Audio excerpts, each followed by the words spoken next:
ပွဲမပြီးမချင်းမန်ယူရှုံးပြီလို့မထင်လိုက်ပါနဲ့မတ်မြဝင်ရေတော့ကလေးတွေကိုတစောင်းတိုင်းမှာပျော်ခွင့်မပေးသေးပါဘူးရွာတွေကိုမောင်ငဆိုင်တို့ရဲ့ဇယိုင်မသားနာတဲ့စိုက်ကားသမားတွေဝင်ချလာတာကိုလန်ဒန်မြို့နားကကြက်ဖာကြီးဆွဲကောင်းတွေကဥ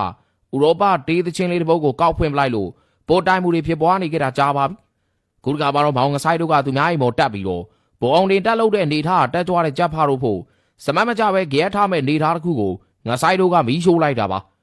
စုံကြီးကိုတမုံမေးဖို့စစ်သူကြီးကရဘာကိုပါဘာဟုပလီအလစ်မှာခေါ်ချလာတဲ့ရှစ်သားလူမိုင်းမောင်ငဆိုင်တို့ကဂျိုးကြကင်းကိုမီးဖုတ်တုတ်လိုက်သလိုဇင်အိုဘာကနေမော်တင်စော်ခဲ့ကြပြီးတဲ့နောက်ငှက်ဘူဖေးဘရင်ဆိုတဲ့ဘွဲကိုပါရရှိထားခဲ့တာဖြစ်ပါတယ်ဒီဘွဲကိုဆက်ထိန်ထားဖို့အတွက်ကြက်လိုလိုငှက်လိုလိုကြက်လိုလိုကောင်းတွေကိုနေနေမို့လန်ဒန်ကိုရောက်လာပဲဖြစ်ပါတယ်ရှစ်သားလူမိုင်းမောင်ငဆိုင်တို့ကတစောင်းဒီမဲ့ခေါင်းကြီးဒီလစ်လူရှော့ဒေါ်ဂူဘရူနိုတူတူးဆန်မာစရာဝီကတ်တပအာမတ်ကိုညာစားတဲ့အဓိကလူစင်းအစုဖွဲ့နဲ့ဒူပဲဂိုးသမားလေးလန်မတ်စ်ကိုပါပွဲထုတ်လို့လာခဲ့တာဖြစ်ပါတယ်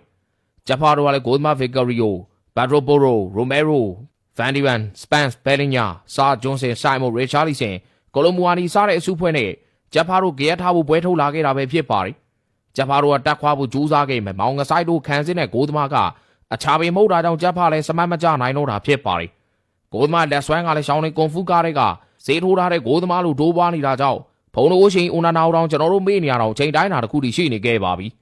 ခြေသားလူမိုင်းမောင်ငဆိုင်တို့အသင်းကလည်းကိုညာကတ်တပအာမတ်စတဲ့ကစားသမားတွေရဲ့ဒွဲလုံးနဲ့ဂျပန်ယူတက်ခွာစီးဖို့အတွက်စူးစမ်းခဲ့တာ32မိနစ်မှာပဲအာမတ်ရဲ့အထာနတ်တဲ့ဘေးပုံမှုကနေပြီးတော့ကတ်တပကြီးကခေါင်းမလျှော်သေးခင်ခေါင်းတိုက်တီးပေးလိုက်ပြီးတော့ဂျပန်မုံကင်လှုပ်ဖို့ငဆိုင်တို့မီးစမွေးလိုက်တာပဲဖြစ်ပါတယ်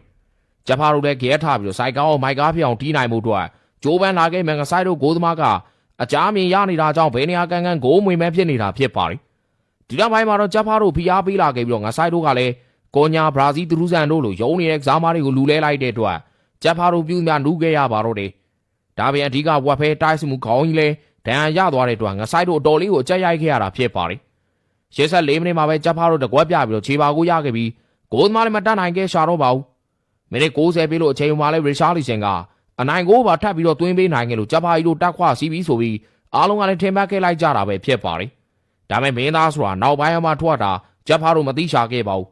အဲ့ဒီမှာပဲဒီလစ်ကခေါင်းတိုက်ကိုသွင်းပြီးတော့ဂျပန်တို့ဂျက်ချန်တစ်ချန်လုံးကြက်တန်မုံကြီးလုံးပြစ်မယ်ဆိုပြီးတော့ကြွေးကြော်ခဲ့တာကြောင့်ကလီယာစာလူကြီးဆုံးပွဲမပြီးမချင်းမန်ယူရှုံးပြီလို့မပြောရတော့တဲ့အထိအောင်ပါပဲ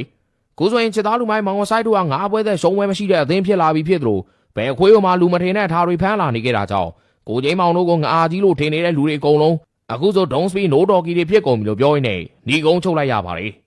စုံလင်ကြည့်ပြလို့အားလုံးကိုကျေးဇူးတင်ပါတယ်